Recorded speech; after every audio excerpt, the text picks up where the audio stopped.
Ketika itu saya coba mengolah akal dan gagasan, ide, saya lakukan, saya tawarkan kepada PH ini membuat bedah reality show.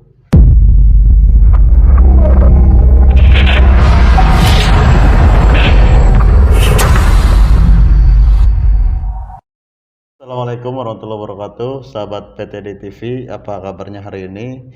Semoga tetap dalam keadaan sehat afiat dalam menjalankan ibadah-ibadah di saum Ramadan.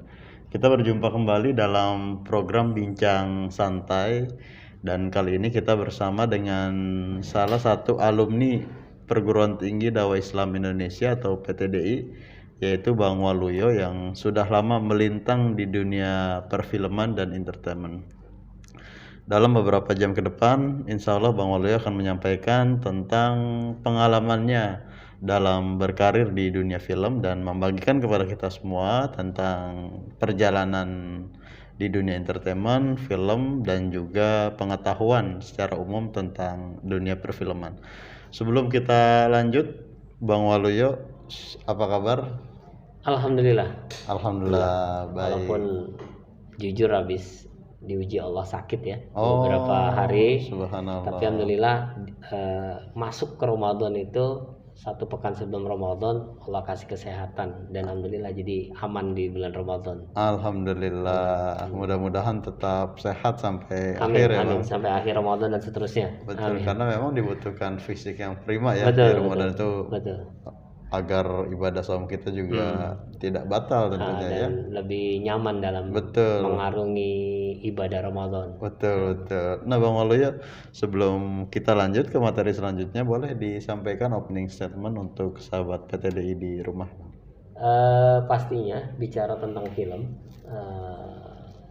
wabil khusus teman-teman kader dakwah, mujahid dakwah, yang akademisi, jangan pernah terlalu antipati.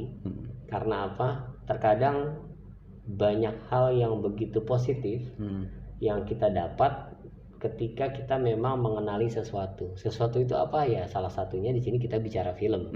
Jadi bisa jadi dari sebuah film ya kita bisa mengambil banyak edukasi apapun yang nanti bermanfaat buat kita di dalam mengarungi dunia akademisi. Itu wabil khusus untuk teman-teman mahasiswa dan tidak terkecuali baik itu jurusan PAI, KPI ataupun MES itu sendiri, karena setiap film pasti punya banyak cerita yang menarik yang bisa kita pilih, karena tergantung bagaimana kita memilihnya ya. Betul. Mau film apa dulu nih gitu. Betul. Kan kalau cuma ingin mencari sekedar hiburan tidak ada nilai edukasi ya itu silakan gitu kan. Betul. Tapi ada juga yang memang mencari film itu ada rekomendasi bagaimana menjadi sebuah nilai edukasi. Itu aja sih, yang penting jangan terlalu antipati. Jangan langsung kita menilai tidak perlu dan lain-lain. Berubah mindset itu sudah priori terlebih dahulu ya Bang, sebelum menyaksikan udah menilai, menjudge sesuatu dulu yang kita belum tahu isinya. Iya betul. Belum tahu isinya, makanya bahasanya man la yazuk la ya'rif gitu ya. Nggak akan bisa merasakan kalau kita nggak tahu gitu. Mantap, luar biasa nih pembukaannya nih, belum kepada inti. Tenang saja, masih jauh ya Bang. Belanda masih jauh. Insyaallah. Baik Bang Waluyo, sebagai alumni PTDI, bisa diceritakan kepada sahabat PTDI seperti apa kiprah dari alumni PTDI ini di dunia perfilman atau dunia entertainment Bang? Iya. Abang sudah cukup melanglang jauh ya, tentunya udah bisa, sebenarnya sudah bisa menjadi trainer perfilman dan memberikan sharing ilmunya kepada sahabat PTDI TV di rumah. Siap. Nah boleh disampaikan Bang tentang profil Abang dan juga kiprahnya sebagai alumni PTDI dalam dunia perfilman atau entertainment. Sahabat dakwah PTDI, mahasiswa-mahasiswi di mana saja berada, baik pun juga alumni yang sama seperti saya. Sebuah anugerah ya, karunia Allah. Iya. Ketika kita mendapatkan sebuah amanah. Karena memang di awal tahun pertama saya masuk ke dunia entertainment, di mana di situ juga ada satu pertanyaan besar dalam pikiran saya. kok kenapa saya tiba-tiba jadi di sini gitu. Sebenarnya itu Itu ya. kesasar Iya, atau iya, bagaimana? iya, ini nyasar atau kenapa gitu ya. Jujur tidak menjadi cita-cita ya. Tidak terencanakan ya, dan memang Iya. tidak ada bayangan Iya, sebelumnya tidak Bang ada untuk cita-cita. berkiprah. Cuman memang satu hal, mohon maaf, kembali lagi bicara qadar dan qadar ya. Iya, Ya betul. kan, ternyata setiap ketetapan Allah ada maksud yang Allah inginkan kepada Iya. hambanya gitu. Makanya saya berusaha untuk menjernihkan pertanyaan yang ada di benak pikiran saya kala itu. Iya. Kok saya jadi ada di sini gitu. Nah, tetapi saya menjawabnya perlahan-lahan bagaimana tetap menjadi pribadi yang amanah dalam mengemban tugas di dunia yang saat itu saya geluti. Gitu. Walaupun jujur teman-teman, sahabat dakwah, bicara pengalaman ataupun kejuruan yang saya miliki sebagai basic ketika saya pertama terlibat, jelas nol ya, nggak ada gitu. Cuma memang ketika selepas di tahun 2005 ke sana, itu memang sempat menggeluti dunia fotografi ataupun video syuting, wedding organizer gitu ya. Jadi senang dengan mengambil gambar, kemudian senang dengan photoshoot gitu ya. Berawal dari kesenangan. Iya, betul. Nah, memang sempat kenal dengan PH yang dimaksud nih, PH di mana saya bekerja. Nama PH-nya boleh saya sebut gitu ya? Boleh, silakan. Jadi PH-nya itu PD Project, terkenalnya PD Project ya. Kalau nama PT-nya PT PD Visual Project, yang logonya kotak TV ya. Mungkin teman-teman para sahabat dakwah PTDI mungkin mengenal logo itu ya, ketika beberapa tayangan TV program di TV closing ada gambar itu. Nah itu mengenal PH tersebut sebenarnya di tahun 2005-2006 itu sudah sempat kenal dengan PH tersebut, tapi tidak bergabung. Sebelumnya ada kenal di mana, Bang? Jadi ceritanya seperti PH ini memang saya sorot PH yang sedikit ataupun banyak dia peduli dengan beberapa konsep-konsep reality show yang berbau keislaman. Ya, contoh di masa itu ketika stasiun TV La TV masih ada, dia membuat satu tayangan TV program 7 hari menuju tobat. 7 hari menuju tobat. Yang di situ digawangi oleh hostnya Bang David Halik, Mbak Cece Kirani, kemudian juga Bang Henry Hendarto, dengan penasehat spiritualnya ataupun istilahnya penasehat keagamaannya itu oleh Ustadz Ibnu Jarir. Nah makanya konsepnya gimana? 7 hari menuju tobat. Kru ini bekerja keras mencari target orang-orang yang ada kemauan tobat, tetapi selama ini terpendam.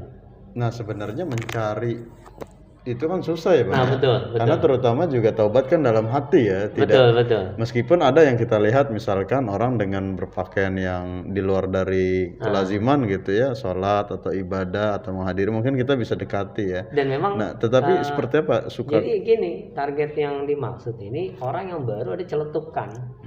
Gue sebenarnya pengen taubat nih, gitu kan.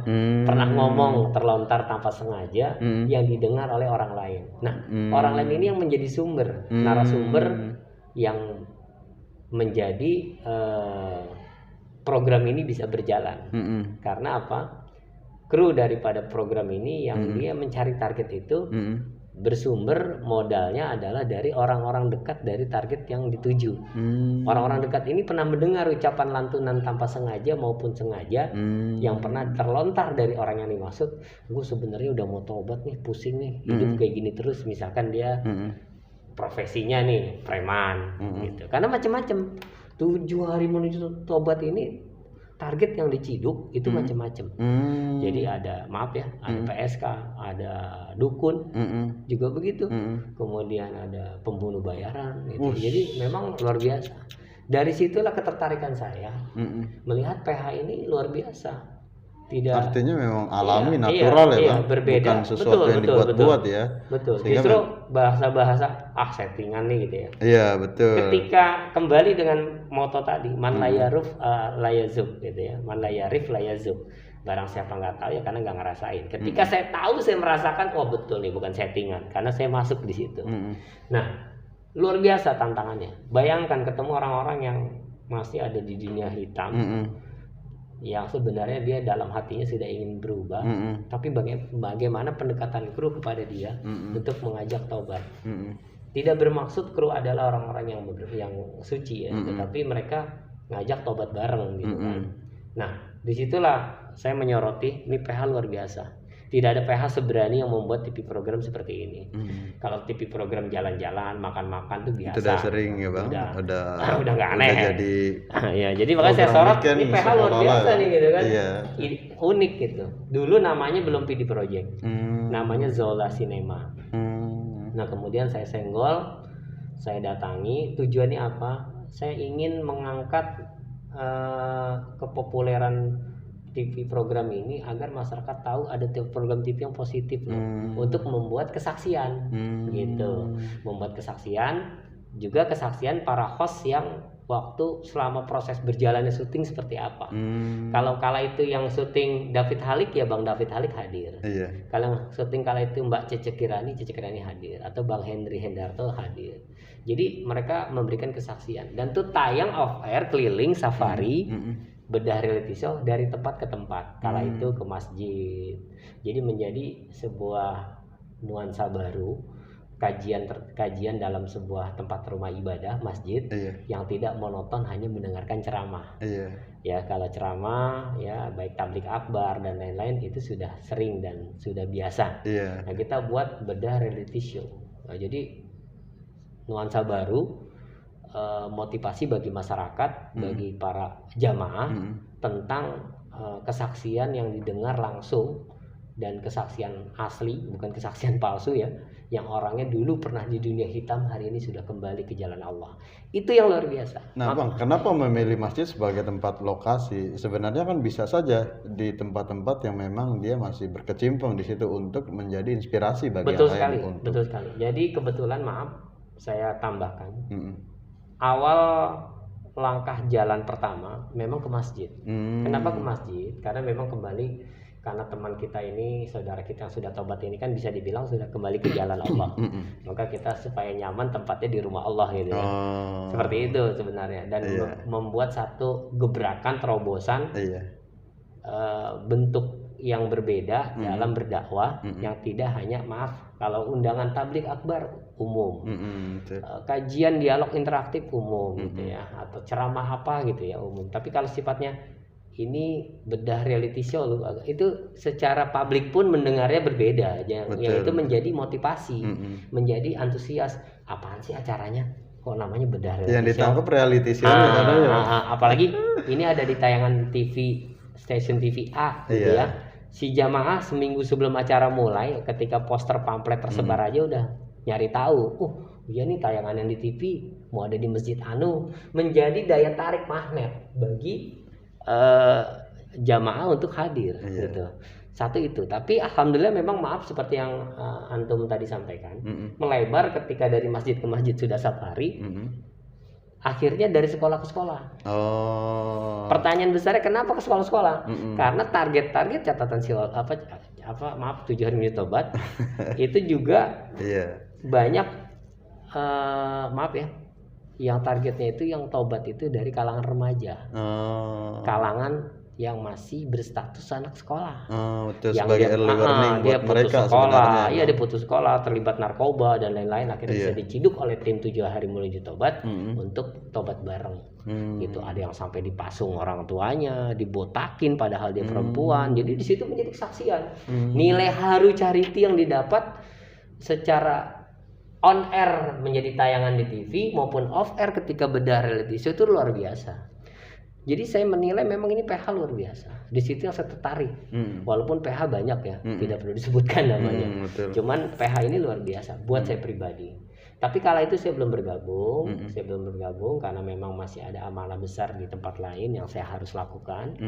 Saya tidak bergabung, tapi memang tawaran dari produser yang ada di PH itu, Bapak Suandi SPD. Beliau ternyata juga orang pendidikan, lulusan dari IKIP beliau. IKIP. Sekarang UNJ ya. Nah itu belum minta bergabung. Tapi saya belum bisa. Saya bilang belum bisa Pak, nanti kapan waktu insya Allah akan takdirkan, menentukan kapan takdirnya saya bergabung. Nah saya bergabung ketika di masa reality show yang cukup besar juga, dan La TV sudah nggak ada. Oh iya, TV One kalau sekarang ganti TV One kan hari ini. Nah iya. PH ini pun sudah transformasi namanya dari Zola Cinema menjadi PD Project. Ini membuat satu tayangan reality show yang alhamdulillah meledak juga. Dan insya Allah teman-teman sahabat dakwah dan pemirsa di mana saja yang mendengarkan podcast ini pastinya tahu. Tayangan apa itu? Ya, jadi dari 7 hari menuju tobat yang sebenarnya bagus itu ya. Tayangannya luar biasa. PD Project membuat karya yang tidak kalah hebat, meledak, walaupun tidak lagi berkaitan dengan para target-target dari dunia hitam ya. Ini tayangannya catatan si Olga. Waduh, catatan si Olga. Siapa yang tidak mengenal catatan si Olga? Mungkin para pendengar podcast di sini dari semua segmen mungkin mengenal ya. Tahu semua ya. Dari anak kecil ya. Orang dewasa, remaja, ibu-ibu apalagi ya. Iya, betul. Bahkan aki-aki kenal banget catatan si Olga karena banyak targetnya juga kakek-kakek gitu ya. Ini yang menarik karena bisa menyasar semua segmen ya, betul, Bang. Artinya jarang sebuah tayangan bisa menyasar semua segmen ya. Kalau dalam dunia sinematografi, workshop yang beberapa kali saya hadiri, basic dari awal pembicaraan sebuah tayangan, baik TV program bahkan film, karena harus ada penelitian SAE, sosialisasi daripada sebuah usia dan umur serta genre. Nah, catatan si Olga dapat ditonton seluruh genre, bayangkan. Tidak ada tanpa kecuali. Anak kecil nonton juga mendapat hikmah, menolong orang begini. Ibu-ibu nonton yang mungkin cuman maaf selama ini hanya tervakum dengan sinetron saja gitu ya. Melihat sebuah tayangan real gitu, karena realita. Ya, bukan settingan. Kembali lagi teman-teman, luar biasa bukan meskipun terkesannya settingan ya. Kesannya settingan, tapi bukan settingan. Kalau nanti saya akan coba sampaikan lagi nanti. Jadi catatan si Olga ini TV program yang dibuat oleh PD Project, PH yang saya akhirnya bergabung. Saya bergabung itu di tahun 2012 ya, 2012. Saya bergabung, kalau nggak salah di tahun kedua catatan si Olga sudah berjalan, karena catatan si Olga itu sampai beliau meninggal itu 4 tahun. 4 tahun dan kontraknya yang saya dengar masih ada sebenarnya dengan Antv. Cuman karena beliau meninggal ya tidak lanjut gitu ya. Kalau mungkin beliau masih hidup masih jalan terus kontraknya. Dan tayangan TV yang nomor 1 terpanjang. Saingannya ada ya di Trans 7, nggak disebut lagi namanya. Nanti saya jadi iklan gitu. Jadi tayangan TV itu memang tidak bisa mudah untuk bisa bertahan lama Pak. Jadi agak sulit. Kadang sekian episode karena rating turun ya sudah bubar tutup. Makanya catatan si Olga luar biasa. Bagaimana kunci untuk mempertahankan rating itu? Itu kembali lagi, rating itu kan sebuah penilaian publik. Kalau pipa saluran publik yang menjadi penonton tetapnya itu jelas cuman satu titik, genrenya mama, maka kekuatan daripada rating yang akan menjadi poin rating itu seberapa tinggi hanya dari satu genre. Kalau memang mama doang gitu. Kalau mama ya. Tapi yang menjadi kekuatan di catatan si Olga kalau menurut saya pribadi ya, mudah-mudahan tidak salah, dia seluruh genre masuk, otomatis rating nonton semua. Maaf, TV 1 di rumah. Yang di rumah ada ibunya, anaknya, kadang anak ketiga, ya kan? Ketika tidak satu visi, ya kan? Tidak satu visi nonton, rebutan remote, maka rating nggak akan sama, gitu kan? Si anaknya pengen nontonnya Shinchan, yang remaja, gue pengen nontonnya musik, maknya pengen catatan si Olga. Tapi ketika catatan si Olga, semuanya bareng nonton. Itu yang menjadi kekuatan. Tapi kalau beberapa TV program lain kan tadi kembali lagi kadang-kala tidak menyasar ke seluruh segmen yang antum bilang tadi. Jadi seluruh segmentasi nonton. Si ibunya nyetel, anaknya ikut nonton, tidak ada halangan. Jangan ini bukan tontonan anak kecil, kan nggak begitu. Tapi catatan si Olga, anak kecil nonton, udah nonton aja buat pelajaran hidup. Biar dia tahu ada orang yang lebih susah. Jadi anak ikut nonton pun tidak menjadi halangan. Tidak menjadi si orang tua was-was, aduh gue pengen nonton tapi anak ikut nonton kan gitu ya. Justru bisa menjadi nilai yang menginspirasi dia ya Bang. Anak yang remajanya, yang bukan kecil, yang agak tua dikit, juga menjadi pelajaran agar dia mensyukuri nikmat gitu kan. Kalau dia hidupnya lebih baik. Makanya target-target catatan si Olga pun sama dengan 7 hari menuju taubat. Samanya apa? Bukan sama dalam dunia hitamnya, tapi sama beragam. Ada dari profesi yang semuanya itu profesi yang perlu perjuangan hidup untuk bisa mempertahankan hidup dengan cara yang halal dan berkeringat, bukan dari minta-minta.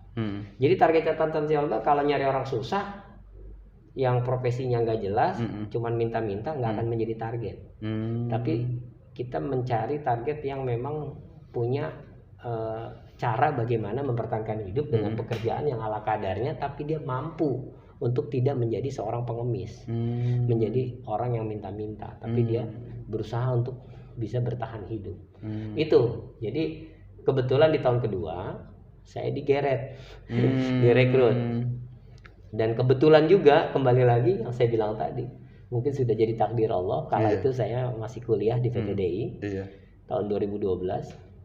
Saya berpikir, lah kok saya jadi nyasar ke sini ya? Kenapa? Teman-teman sahabat dakwah PTDI podcast, jurusan saya PAI. PAI justru tapi ke dunia perfilman ya. Betul. Makanya kalau jurusan saya KPI agak nyambung. Agak nyambung, betul. PAI ternyata menjadi manfaat ilmu yang buat saya pribadi belum banyak yang saya bisa dapat dari PTDI karena masih baru kuliah dan saya masih sangat haus ilmu untuk nilai-nilai agama. Tapi apa yang saya miliki sedikit itu ternyata manfaat banyak bagi orang banyak di tempat saya berada, di mana ketika PH itu merangkul saya untuk tergabung dalam reality show Catatan Si Olga. Kenapa seperti itu? Paling tidak menjadi bahan bagi teman-teman untuk bisa bertanya tentang agama. Karena memang jujur maaf teman-teman sahabat dakwah, bicara tentang nilai-nilai keislaman dalam sebuah dunia entertain, baik film, reality show dan lain-lain, tidak harus dibungkus dengan kemasan yang selalu terkesan mencolok keislaman. Maaf, dari sisi pakaian, busana harus baju koko, ya gamis yang engsreng-engsreng, bukan itu, tetapi nilai isi dari kontennya. Lebih ya kan? Memperhatikan isi daripada substansi ya Bang. Makanya isinya itu tadi, ketika kepedulian, berbagi, ini kan Islam banget. Iya, betul. Gitu kan? Kita memang diminta untuk seperti itu, dan tidak ada yang miskin ketika kita memberi kan gitu. Makanya nilai-nilai itu yang diajarkan dalam program TV Catatan Si Olga. Dan Catatan Si Olga, maaf, sampai hari ini kalau mungkin teman-teman mau tonton di YouTube ya, masih bisa diulang. Tidak ada satupun yang dimana di situ Olga memamerkan beberapa lembar uang ketika diberikan kepada target. Betul. Tidak ada. Tidak ditunjukkan ini uangnya sekian, dihitung, wah gitu ya, segepok, 2 gepok, tidak.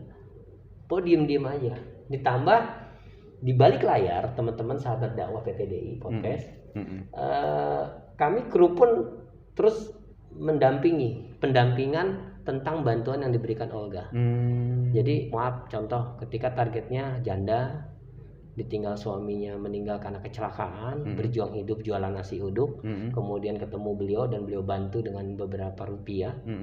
Itu next di luar syuting, kru itu kita memantau apakah manfaat duit tadi betul-betul dibuat untuk apa yang harus dilakukan. Itu kita terus pendampingan, kita ikuti. Oh ternyata betul buat modal, terus nasi uduknya jadi berkembang, bisa buat usaha menafkahi anak-anak yatim yang ditinggalkan suaminya. Jadi seperti itu. Ya mohon maaf, kembali lagi teman-teman sahabat dakwah, tidak juga luput ya, namanya manusia ya. Ada 1, 2, tapi kan tidak banyak ya. Kalau ibarat dari 100 target cuma 2, sedikit lah ya.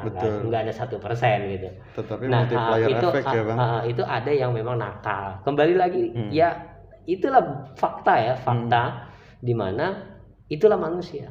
Kadangkala dirundung susah, ketika Allah berikan kemudahan ada yang bantu, bukan menjadi kesyukuran nikmat yang dia miliki, tetapi justru malah mengkufuri nikmat. Kadang-kadang ya dipakai enggak, bukan betul-betul untuk bagaimana bisa bertahan hidup di kemudian hari. Padahal memang orang susah. Kadang-kadang ya kembali lagi salah gitu ya. Makanya ini menjadi yang penting, tujuan kita baik, urusan dia ternyata tidak menjadikan kebaikan itu untuk menolong diri dia justru malah salah dalam memilih, ya itu urusan dia, karena hidup adalah pilihan gitu.